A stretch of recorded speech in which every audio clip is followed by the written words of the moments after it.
Madridistas. Um, I'm waiting for Doris to sit down before. Yeah, make sure everybody is comfortable. But yeah, let's uh, go at it again. Hola Madridistas. Welcome back to another episode of Let's Be Real podcast. Saturday, tomorrow, we have a test in the form of Sevilla, a family of four who has given us a lot of testing times in the past. And also, Sampaoli is no stranger to us again. I still remember um, the away fixture in our double winning season in one of the greatest seasons in our history. We went away to Sevilla. I think Cristiano scored a pen, and then Ramos scored an unfortunate own goal around the 85th minute.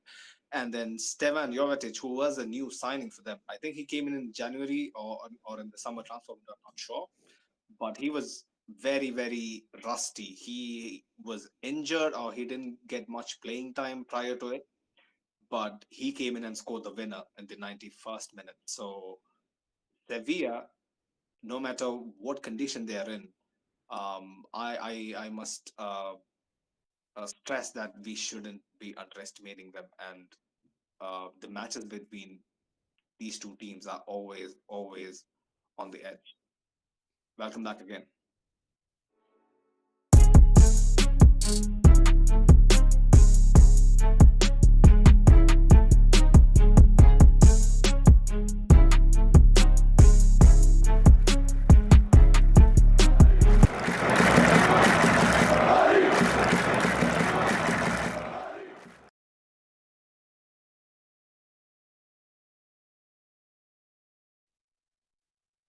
And welcome back, guys. We're live.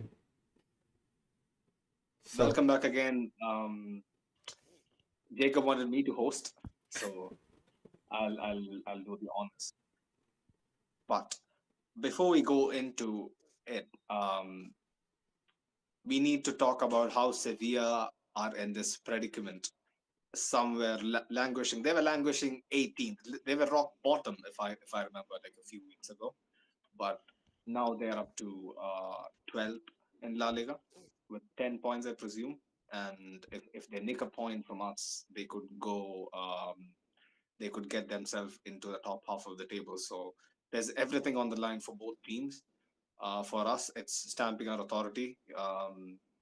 I saw the match that Barca played against Villarreal yesterday, and it was a shocker. It was a shocker. I couldn't believe my eyes that Unai Emery, even though he set up Villarreal to be, uh, quick on the break, counter Barca, they had no chance. A 15-minute spell in the first half, it was game over. I mean, this match again presents us with another opportunity to extend the lead at the top of the table. So yeah, moving on to Sevilla, um, Lopetegui. I need to ask the panel, what were your impressions about Lopetegui when he was here on his first stint, and how do you guys think it went all so horribly wrong um, this season, especially? And also, a footnote: does Isco have a role in it? Jacob. well, those are two different questions. So, starting out, it wasn't exactly an ideal team that Lopetegui inherited for his particular possession scheme. They just don't have the midfielders for it. They do have a lot of good attacking fullbacks, but it just didn't look like happening. And Isco is not the guy to rely on to be a main CM to bomb forward and then play those clear passes anymore. So yeah, uh, in this particular stint, Isco didn't have a good run of form, but in previous stints, if you remember with us in 18, 19, like I was Lopetegui got fired, and people are saying, "Hey, Isco is." Even that time, like Lopetegui was the only one who's only, like believed in Isco because we saw that he was running out of legs in the previous season. Mm. But Lopetegui kept his faith, and it looks like Isco is his bad luck charm. He got Lopetegui fired from Spain, he got Lopetegui fired from Real Madrid and from Sevilla now. But there is substance to the myth that Isco is kind of the dagger from behind for Lopetegui. I mean, come on, man. Like, yes, if you're a certain type of manager and you have a certain philosophy, you would kind of rest your faith in a player like Isco. And mind you, on his day, he is as good as it gets. On the ball, off the ball, even though he doesn't uh, track back or participate in defending as much. He is someone who interprets space well, and we had a fair share of our glimpse, especially in our duodecima winning season. But Lopetegui always came across to me as someone who is not commanding enough. I don't know how much of that can be true just from um, uh, just from a gut feeling I get whenever I see Lopetegui, especially the way he left the Spanish national team and whatnot. But Doris, did you enjoy Lopetegui's time with us? Well, from what I remember, like that was the time of my life that he was the manager in the time of my life when I didn't feel the best about sports.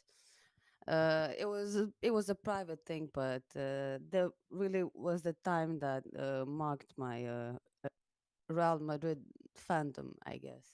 But what I wanted to say actually is that anything that Sevilla does right now, I think can only be a good thing. I mean, this season they signed Isco, which shows like signs of like improvement in certain spaces on their team, and Lopetegui can help Isco find his pace and find himself. Because from what I've seen, Isco hasn't had like the Thing is, Doris, greatest. but the thing is, Doris, Lopetegui was sacked a couple of weeks ago. I know. No, no. Sorry, I'm talking about The Jorge last. and non Julian. Oh, Yeah, I'm reading it. Confirmed. Okay, confirmed. Yeah. Uh. Well, also the funniest thing is the like his whole image is kind of funny to me, but yeah. Mm. Well, what I was saying is that for this game, the only thing I'm looking at is Isco, because from my point of view, this isn't a game that we are going to lose, and I don't want to be too optimistic about it and then have it bite me in the ass, you know. But if we compare this season Sevilla But and last season, there's a big difference. Last season they gave us two incredible games, probably two of the best games in the entire season in La Liga, at least for me. The Vinicius goal in the first half of the season and the winner from Benzema to seal the league. You know. yeah, I still remember, tres puntos más importantes de la temporada. This was the line that I fucking rehearsed, Yeah. after the Sevilla game for the post match. But the question actually was, did you enjoy Lopetegui? But I think Doris took an entire different route to it. But simple answer, did Yeah. you enjoy Lopetegui's style of football with us, Doris? Remember Um. anything? Again, there was a time in my life that I wasn't a fan. You wasn't into it as much. Fair enough, fair Yes. enough. Yes. What about And you, he Jay? was like the entire feeling of the team was also the reason. That was just like for 1 year. I I don't Fair know. enough. It It's not didn't feel like right. for seasoned fans, I it is needed a something. break that year. Yeah, like it is hard to sit through. I mean, if it is United, you would sit through it. But this is a different breed of a club. I mean, most fans wouldn't stand any of that. But it was a transition season, and I was a huge fan of the way Lopetegui played, even though it was fucking boring at times. I thought What? that. Sunaid, no. How did you enjoy Lopetegui? I mean, it was a lot of I mean, sideways passing and not enough I penetration. know, So what they ended up doing was especially just cross and inshallah in the end, and just sideways passing. I know. Maybe I'm kind of my mind is kind of muddled with Solari, which happened Ah, right after. You yeah. know, I do remember the nil-nils. We used to get under Lopetegui used to be a constant theme. But at least in the very inception, I was very optimistic about Lopetegui. But he's history anyway, and he was rightfully sacked. And people are saying that it was a very toxic environment for everybody at Sevilla. That to a point they didn't see a return. And Sevilla is no small club. They could be called European royalty in the same vein. Barcelona and Real Madrid are representing Spain. They have like five Europa leagues. Not a small feat. Um, Random people from Britain they can scoff at it, but it's not easy to be that consistent and competitive at the same time. But Sampaoli presents a new dawn for Sevilla. He's a guy who has a track record of being an authoritarian and super intensive. Um, I still remember his Copa America winning Chile team. They embodied his spirit on the pitch, fighting tooth and nail for every 50-50. He basically plays on from the sideline, back in, Cholo Simeone. But walk me through it, Jacob. How has this mini resurgence for Sevilla been? We know they are unbeaten, but stylistically, like, do you think um, it is it is going to still take time for Sampaoli to completely imprint his signature on the team? Well, before I get into that, there's Ashik B in the comment section. He says Julian likes to hold the ball, but to not do anything with it. Gee, that sounds a lot like Xavi. Arthur is a very, very interesting guy. We used to have a few conversations via the comments, and yeah, man, thank you for supporting us. Which is a very valid point. Xavi's football. When you watch it from time to time, you think there is no point to it. Absolutely no point to Yeah, it. he does have a couple of other comments, absolutely trashing Barcelona and comparing them with United. But It's a fair comparison. yeah, I've mentioned earlier that there is before there was rumors about Xavi coming to Barcelona. I had mentioned in the podcast that there is striking similarities between Ole Gunnar Solskjaer joining United and Xavi doing the same thing. It hasn't gone that bad yet, but I see very very similar, traits, especially involving Busquets and guys like PK. But that's for another day. yeah, Sam it Paoli, Jacob. it always seems to go wrong for other teams when they try to pull a Zidane, Lampard, Yeah, Gerrard. Yeah. yeah. None of People those. people used to always say this is easy, this is easy, this is easy, this is a cakewalk. If Zidane had Ronaldo and Bale and Benzema on the same team, Okay. he, like, he Yeah. should be winning three Champions Leagues. But apparently, it's not that easy. Yeah. But yeah, man. So yeah, to your question of how good is their resurgence and is it gonna continue? So Mm, I would say this: they're on an upward trajectory. mm, They do seem like a team who are motivated and more hungry to win the ball, more physical and bombing up yeah. the wings. But they haven't started playing really beautiful football yet. Well, they are creating chances, but a lot of it is coming through set pieces, which Mm, is one of our weaknesses. So mm. Rafa Mir is a menace in the air, and I'm very well aware of it. I still remember last season. I'm not sure if he scored or he create. I mean, he was on the end of some dangerous chances. But I remember talking previously on the podcast about Rafa Mir and him repeating it again.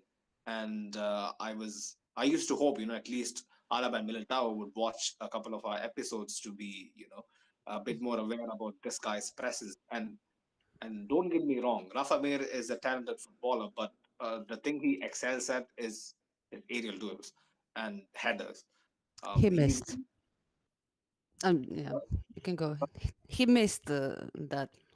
I think you're thinking of the same thing as I am, and he missed that chance. It was a clear goal, and he went over the mm, goal. Doris was here then, I think. Yeah, Mm. she was good memory, good memory.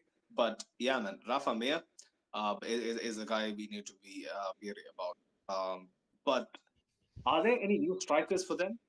New options at striker for Sevilla? Well, interestingly, in Lopetegui's era, it was Lamela who was playing a false nine, and Oh, really? yeah, Oh, yeah, yeah. okay. And he has kind of lost his place, but he does start the odd game here and now under Sampaoli. But it's mostly Mm. between El Nasiri and Rafa. Nesiri, yeah, I remember the guy. And Nesiri is a guy who has a very solid track record. Um, he's very dependable. I'll say I'll go on to say more dependable than I think Rafa Mir. But Absolutely. El Nasiri, if you look at his last season, he became injured towards the end of the season. But mm, during the first half of the season, he was amongst the one of the top five top scorers in La Liga. So mm. Which club did he used to play before in La Liga? not sure. I I, Was I it can't recall, but he was it Eibar? sorry, Was it Eibar? I'm not sure. not Aiba, not Aiba. I'm pretty sure not Aiba, not Levante, not Aiba, but yeah. He has a very consistent track record in Spain. Leganes. It was Leganes. Leganes. Yeah. I think he was along with Braithwaite there, Martin Braithwaite. But Nesri is a guy who can nick a goal. Lamela, you rightly pointed out, he has kind of fallen off. He was never a guy to be starting every game week in, week out. But I guess he's the Chinese version of a Di Maria, you could call it. But Lamela, yeah, curious case. But Sevilla, like, walk me through this, Jacob. Right, Sevilla has obviously fallen off the face of earth. They are not supposed to be, 10th or 11th or even bottom, like how it looked a few weeks ago. But their transfer policy is something that is admired by the entire of Europe, right? With Monchi at the helm, he left, I think, in between for a few years to Roma, I guess, and then he came back, Yep. and it came back in Lopetegui's second season, if I'm not wrong, I believe. So he has been here in his second stint for 2 years now, right? At least 2 years now, and uh, and like I remember back in the day while growing up, I used to applaud Sevilla's market strategy, and how they used to kind of go for cheap targets and plug holes by doing clever business. Do you think that's still the case even in 2022? Yeah, look, Doris, we seem to be doing fine with our stream. The connection is it's on your end. Anyways, to their transfer policy since 2021, I feel like it's dropped off a bit because the general market also has been really crazy, right? So before, Sevilla used to be able to make these 15 million euro signings, which performed really good, and then they could resell them for like 45, 50 million euros. That was in a Yeah, good market before all of this before COVID, I would say. And since then, like the market has been crazy. So even if you want to get a really average player, it would cost you around 30, 40 million minimum. So I feel like that's why their transfer policy has been falling off a bit. And the players that they have brought in, they've mainly focused on the defense and bringing in more fullbacks. That has been working out kind of, but there's I'm so intrigued by the case of Acuna. Hmm. because he was tearing up La Liga for a bit, right? And I was thinking, my God, this guy is going to be, snatched up by some top dog, from the Premier League, perhaps. Yep. Someone like City could use Acuna because he's so versatile. Um, he's much more of an old school wing back, like stocky build, good on set pieces. Um, so like he has kind of been displaced, I believe, right, at this moment, or is he still starting? He is starting, but as a center back, as a LCB. Oh, okay, okay. Yeah. He's not a left back anymore. Kind of, kind of. So they do have games where they play a 4-3-3 or a 4-3-2-1. At that time, he does play as a left back, but otherwise, he seems to have shifted more into a center back role. Because, as you said, he is a really stocky out and out defender, and Mm, he can do the job there. mm, right, right. So you said they do play three at the back at times, or is it? Mostly against us, it's definitely going to be 5-3-2 or 5-4-1, depending on how the wing backs position themselves. But it's always three at the back. Fuck, another five at the back Welcome to La Liga. against Sevilla too. I mean, this is dire straits, dire straight. There I used to mean, be a time when. if even if you remember last season, it was they played a five at the back against us, so nothing new. Mm, mm.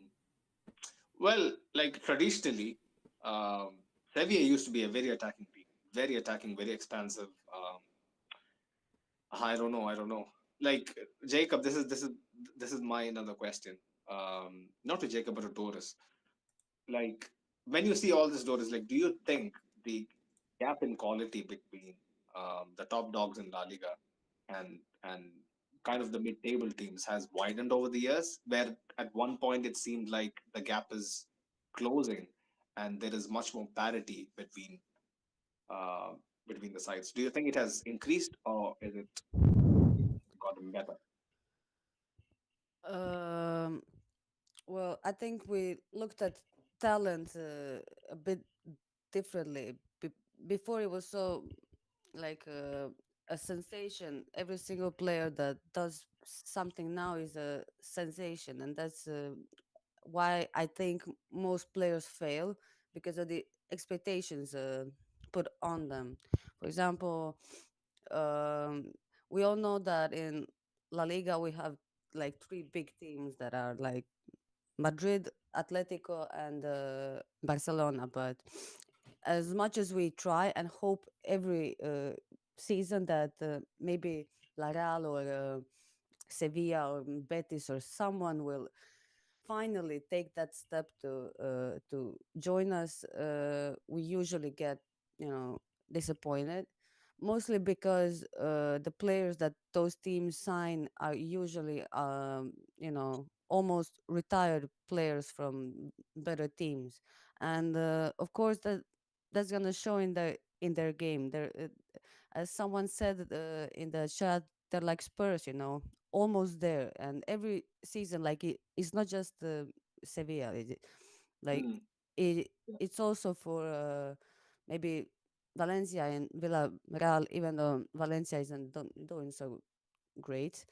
But Mm, everyone had hopes for Villarreal at least this year after the season they've had. But every year we have hopes for someone to finally take that step and make the league even like more competitive. We always, get on the same path in the end. yeah. Um, do you think Betis has basically overtaken Sevilla?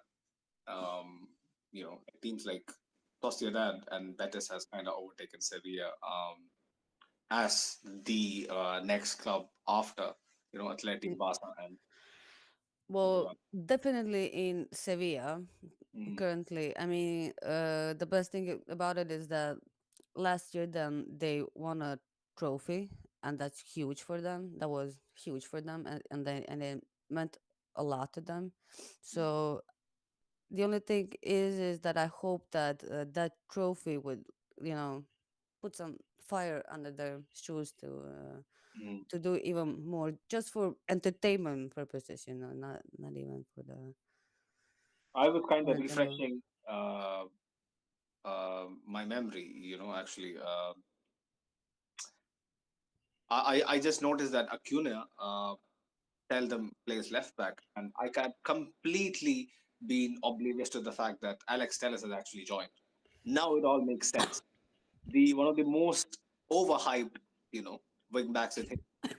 I used to see Alex Telles as the next big thing in 2013 or 2014.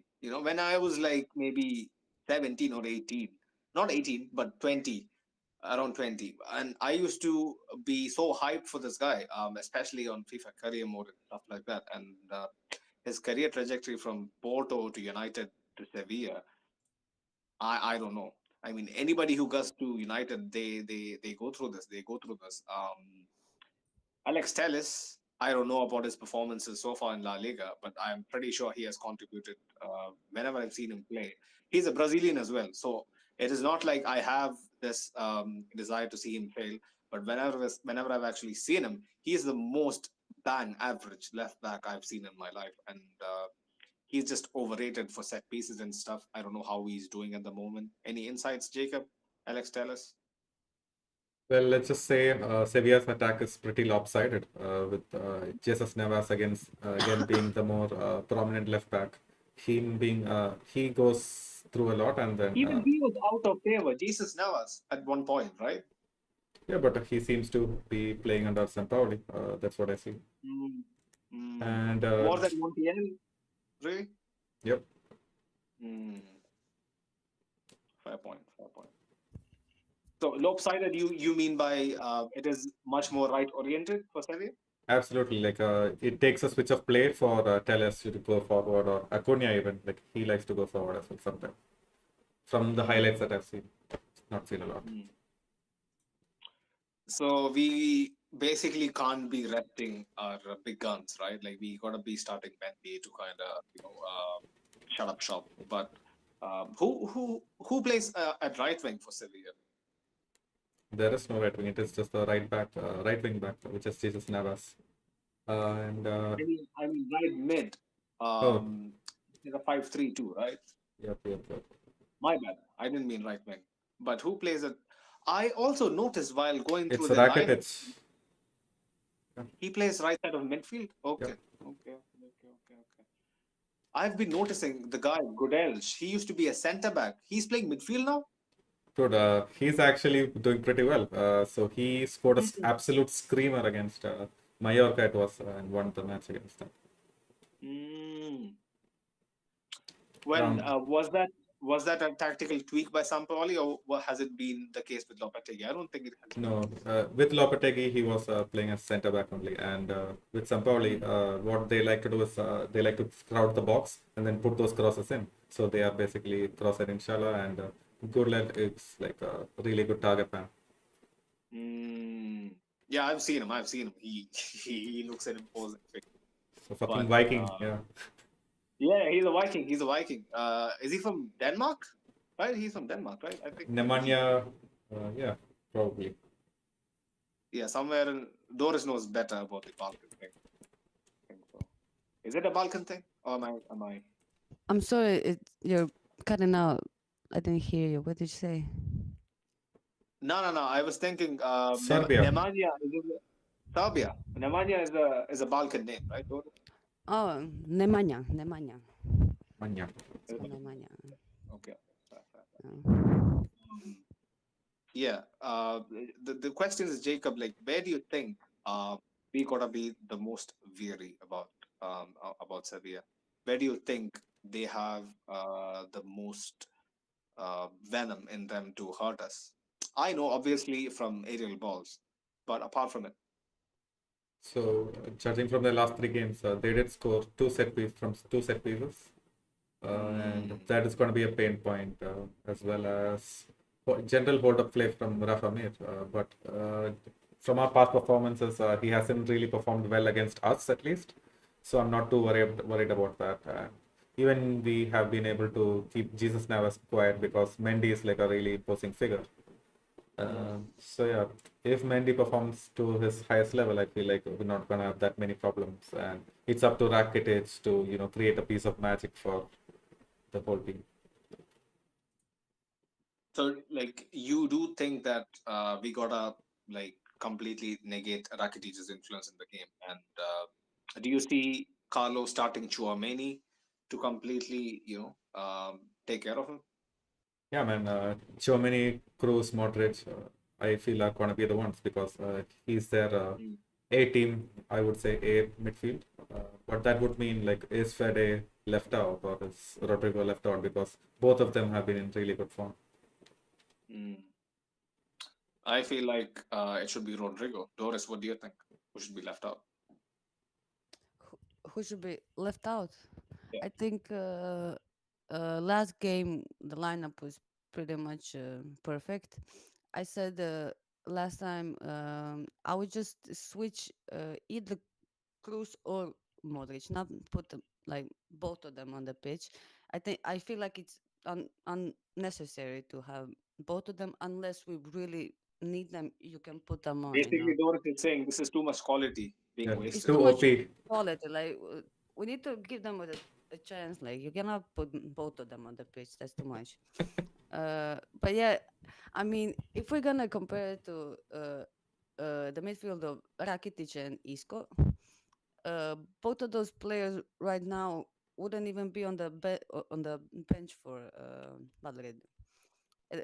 And at least for me, and don't kill me, even though some of you might actually agree with me. Rakitic is one of the most average players I've ever seen play in a good team.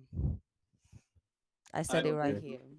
here. I don't think so, but yeah. Yeah, he's the Hot take. best average player in the world. He's a Croatian, though. I know he is. Irritating. That that doesn't change Doris is things. He's impartial. No, but no. Rakitic has hurt us so many times, I've like never been a especially in fan El of his Clasico. game. Sorry. No, Rakitic has hurt us a lot in El Clasico at least. He scored goals, And in assisted. Sevilla, Of too. course it. Yeah, No, of course, I'm not. Uh, if he was bad, he wouldn't have a career that he has, you know. And He's I'm a not Champions League saying winner. it's just when you think of like great players, especially Barca and Madrid players, he's not up there, you know.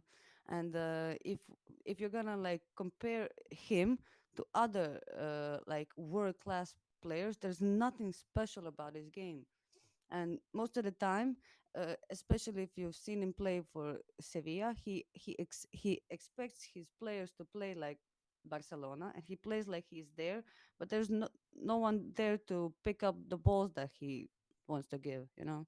You know what? Rakitic was always a number 10. He was more of a number 10 than Modric was. I know even Modric used to play a 10 early in his career, but Rakitic is even more of a 10 than Modric He is. So, likes long balls, and he likes to shoot from outside of the box, usually on yeah. the right side with his right foot. And I hope that doesn't bite me in the ass tomorrow. Mm. He's not someone Everything I've who's said. who's keen on defending as well. That also is something that is kind of kept in back. But yeah, man, Modric. I mean, Rakitic being an average player, I don't agree with it. I don't think I mean Jacob No, would no, Sevilla agree. do the seem to best have those average kinds of. player in the world. Oh no, I was just saying like Don't get me wrong. Yeah, Sevilla do seem to have a lot of those players. Like they don't care too much about defending. Like Papu Gomez, Isco. Oh God, Papu Gomez is another case. Another case. I respect him. I respect his hustle. He's a rabid dog when he gets going. Like he is someone who doesn't give anybody a minute of rest. He's a bottle of energy. But I don't think his career has panned out the way he expected in Sevilla, especially the way he left Atlanta, where he was the central figure. He was captain, right? If I believe he was captain at Atlanta, and yeah, at Sevilla it hasn't gone to plan at all. Did he win the Europa League with Sevilla? No, right? He came after they won Um, the Europa yep, he came after. League. Well, so the the area you said they could hurt us is set pieces, I believe, right? Like they have a chance of scoring from set pieces. Set pieces, crosses, and it's either Papu Gomez or Rakitic who has to put the final ball through for either one of the wingers to run. Or Mm. good leg maybe. Where do you think we can hurt them, especially since they play a five at the back? Even though they play a five at the back, they're not really that good defensively, I feel, because the centre backs are not really up to the mark. So Mm. I would say we have a really good chance of, just playing our normal game, let Karim and Vinny do their magic. We should be able to win. Mm. Talking about Kareem, I read a worrying thing in the morning. I'm sure everyone here would have read it, that he felt some discomfort. He had to leave the training. And then 2 hours later, it comes out that he's completely fine. He's back in training. He's included in the squad and stuff. Do you think it is a scare to actually be worried about, or do you think it is something? Uh, Apparently, it was fake news, that report, and the reports came too early after it happened, because reporters, they want to report as fast as they can, but he mm, was he was completely fine. That's good news. And Courtois is back for Thibaut is back. Sevilla. Thibaut is Yeah, finally back. he is gonna start for sure, do you think? Yeah. Carlo basically said, I mean, I don't know if I was a professional in the shoes of Loon and how he would take this, but Carlo basically said, yeah, now Thibaut is back, Loon is back to the bench. That's what he basically said in yesterday's presser. He could have worded it a bit better, but I guess it is basically stating the obvious. Italians are blunt. He did win the Yashin award on Monday, so I would forgive Courtois. And come on, like, he has to play. I just hoped, we get a farewell from Lunin. He ain't gonna be playing for a while. Mm. He'll be playing the Copa del Rey for Hopefully, sure. it's a good thing if he doesn't play for a while. It means Mm. Courtois is doing well. But like Lunin, as long as he was here, like he was fine. He was fine. If he was that shabby, we would have lost a few games. But Yeah. he was more than decent, Lunin, to be fair. But yeah, before we kind of wrap this up, um, Sevilla seems to have like things going their way again, kind of, right, Jacob? They are unbeaten in their last 5 games. They drew against Dortmund. They drew against, I think, Valencia, Valencia, Mallorca. Mallorca, they won, right? Mallorca, they they won won 1. 1-0.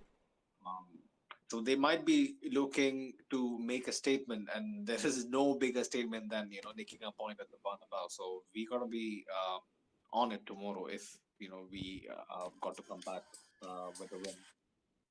But where do you think, like, how do you think Carlo is gonna go with this lineup, like, especially we know Thibaut is an obvious startup, but about the defense, I still don't know how he's gonna line up. I would personally like Rudiger to start. Um, and probably give Alaba a much needed rest. Like we had always discussed, he is the guy who doesn't get dropped at all, right? Like he either starts left back or center back. Jacob, do you think it'll be the right call to basically give him a day off? Absolutely. We also have to look forward to the next game, right? It's against Leipzig on Wednesday, and that's going to Tuesday. be oh, Tuesday. Yeah, that's going to be a hard-fought game again. Like with those youngsters, we'll have to keep up. So if we have to give rest to a person who has played a lot, then this would be the game to do it. Alaba should probably go to the bench, like you said. Rudiger should definitely start. We need to keep track of Rafa Mir. Chow should come back in for sure, and maybe No, if no, about the defense. mhm. So Militao and Rudiger, not Yeah, Nacho. Nacho. How dare you? How dare you? Nobody gives Nacho enough respect. Come on, man. Thank you, We, thank you. we'll be Exactly. we'll be chanting his name in 3 months. When someone's ruled out and a crunch knockout fixture come somewhere away in Yeah, Paris. Nacho starting. yeah, Putting in a 9 out of 10. Yeah. UCL nights are going to be nacho time, but these kinds of games where everyone is available, like, I don't see it happening. But let's Mm. see. Poor guy. I don't think he's actually poor economically, but I get your sympathy. But Doris, in midfield, Jacob said Chouameni. Would you start Cruz and Modric again?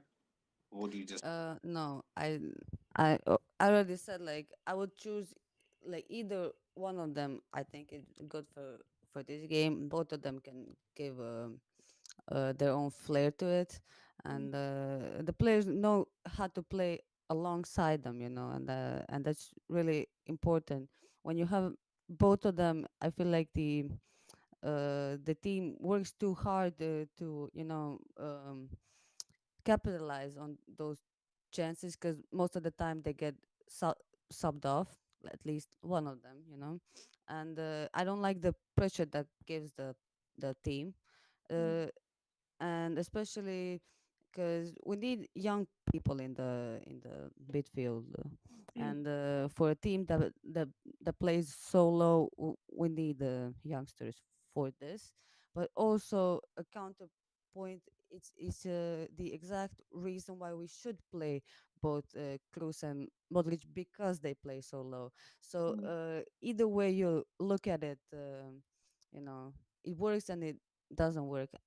The thing is, I believe in the attack enough that midfield will look Come amazing. on, I'm man. sure. You can't underestimate the importance of our midfield, basically, dictating No, no, pulling I'm the not game. saying no, no, no, no. I'm not saying that. I'm saying that there are two ways that we can go about this. Right, right. So wait, Uh, wait, wait. This is the question. So either Cruz or Modric, Chouameni is a fix. So who yeah, should be the other guy? Val- Should it be Perez? Valverde with Rodrigo on the wing, just like Rodrigo. last game.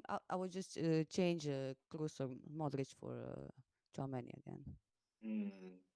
So Rodrigo on the wing, Vinicius and Benzema basically pick themselves. Yeah. But Jacob, this is my question. Before we came on, you basically told me, like they have a knack of getting red cards. They are their discipline is not the best. So do you think our attack can Vinny, finally get someone sent off? Well, so he is coming up against a seasoned center back or left back, right, depending on where Acuna starts. Mm, So he is going to have a tough time. If you remember correctly, like even last season, Sevilla managed to really lock up Vinny in the first game. He didn't actually get any chances to dribble past them, but Vinny just said, "Fuck it, I'm just going to go shoot and then see what happens." So mm. it's going to be a hard game for Vinny, and I feel like they're going to lock him down pretty good. So we have to find other ways of hurting him. Just a quick question I needed to ask.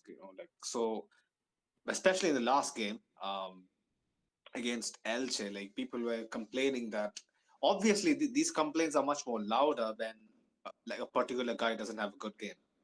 And I noticed that people are very upset by Vinny's antics at times.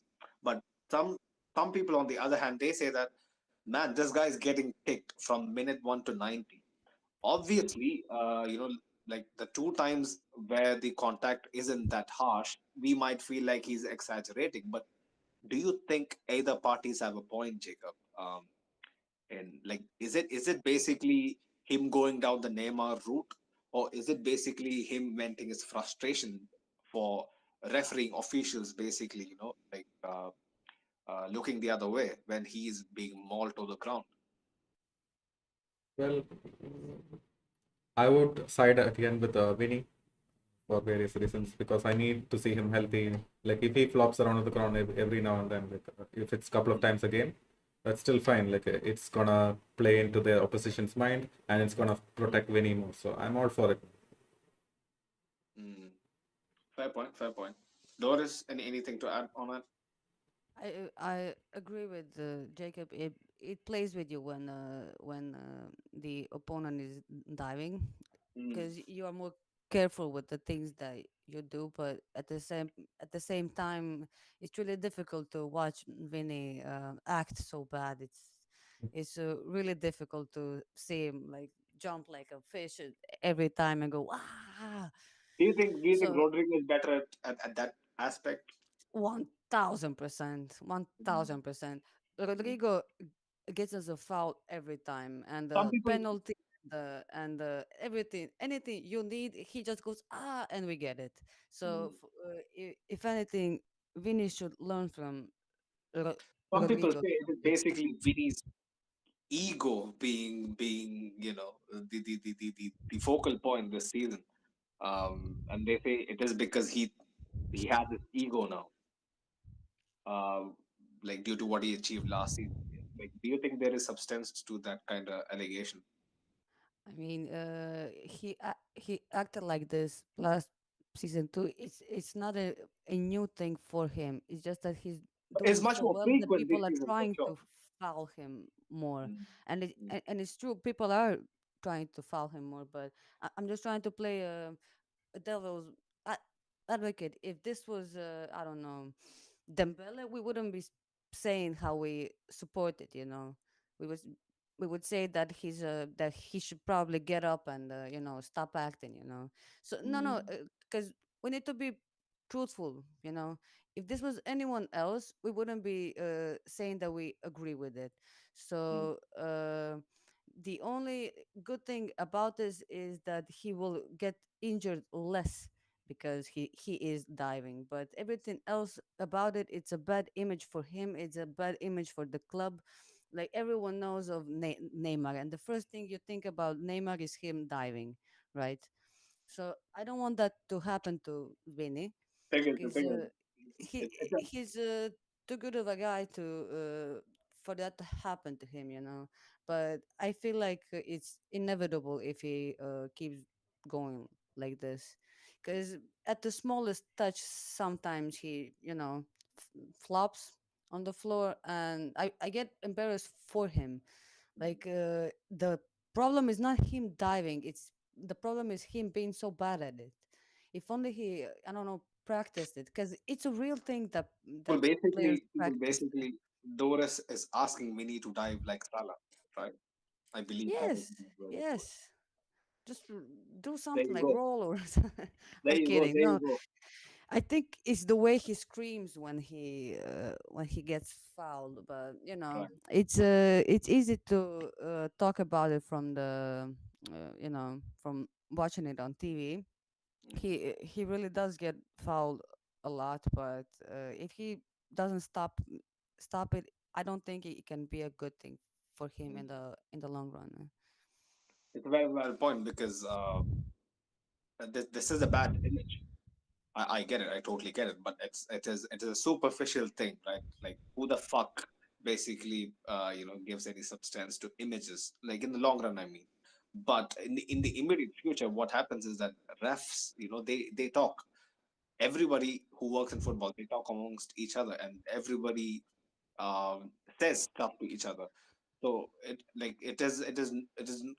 it's not gonna be long before referees basically have this kind of eye on Vinny, that he has a reputation for diving, and it is only gonna hurt his own career if that takes. But it also hurts the team sometimes, and we have to be realistic about it. Because sometimes he stops the attack that could have gone through just Mm. because someone touched him, and that's a big thing about this game is not when he loses the ball dribbling or something like that. That's But this is completely the thing. normal. This is the thing. But when Yeah, someone like, Cristiano used to be even more of a diva, right? Like, he used to be yeah, like 10 times more a diva than Vinicius. But he used to basically silence people by scoring, hat tricks every fucking game. And Vinicius is not doing the same, and which is why he's getting this amount of heat. I'm pretty sure if he's banging in hat tricks, like, we wouldn't be talking about this much. I don't think so. no, It is all a matter of perception and kind of how you look at it. He's young. I'll give him the benefit of the doubt that he is young, and I hope he learns from the right people, and not people like Neymar. I wonder if the players talk to him about it, and I give don't him think they do. I don't think they do. advice on it. I don't think they I do. don't think even Carlo does it because he specifically said, I don't tell Vinny what to do. What he does is fine. Yeah, Yeah, I don't think. I mean, maybe they should. It's a team game. probably, It probably. it affects the team a lot. Yeah, like I hope it happens behind the scenes and it doesn't happen when cameras are there. Like Of we course. were on my mother's life and shit. But That's right. yeah, I think that is a wrap, boys. Jacob, any comments to Oh the? yeah, Ashik has continued to comment. He has said, is Suso gonna play on right wing or Rakitic because Suso is also a potential right winger turn inward forward. He used to play for Milan. I used to watch Suso. I used to like the guy. I don't know how he kind of regressed over the years. He has a very good left foot, if I remember, right? Oh yeah, He can score from down there. Suso. and pretty good dribbling as well. I feel like one of the games that they actually had Suso playing in a good form, like he became injured against us and he couldn't play well. He was very injury prone. I do remember that. And yeah, he also mentions like no Real Madrid player has a big ego. All are humble. Just my unbiased opinion. Mm. It Uh, is. It is. It so is true. Our team, when you look at it on paper, it has no ego. But I think Vinicius kind of has that spice in him. Maybe he thinks that he got to be a little more in your face and be like Cristiano and kind of intimidate opponents. But yeah, diving is a whole nother conversation. But yeah, people, predictions time. Jacob, 3-1 Real Madrid. easy peasy. Doris, Um, 3-2. I think perfect they're case gonna scenario. score at least 2 goals because I don't see our team not making a mistake again. Every time we play Two them goals. in the recent times, they always score somehow, like from somewhere. The ball just like you just find it in the back of the net. But For I hope the they don't have a good game for Sevilla. Mhm. But all in all, I'm excited because it's a big game in the first half of the season. So you know, Fair point. For the audio listeners, Doris was basically looking towards thin air and basically, trying to picture balls coming in from nowhere. I think that is don't say like that. Don't say like that. okay. It's Anyway, something. Correct. uh, let's But my prediction would be an easy 2-0. I think we can shut them out. I think we can completely negate their goal scoring threat. This is my wishful thinking. Like what Jacob and Doris said, they can score goals, and our defense is not the best at keeping clean sheets. But Thibaut deserves a clean sheet, especially after the Yashin Trophy. He's coming back into the lineup. You better give him a clean sheet, or like Lunin keeps quiet. This guy will be shouting at you even post full time. But yeah, until next time, people, hopefully, same time tomorrow, we'll be here for the post match, and we'll be doing it with a smile on our faces. Hopefully, Sevilla. You can begin your uptick in form elsewhere, but not at the Bernabeu. Hala Madrid. Hala Madrid. Hala Madrid. But, you know, nice.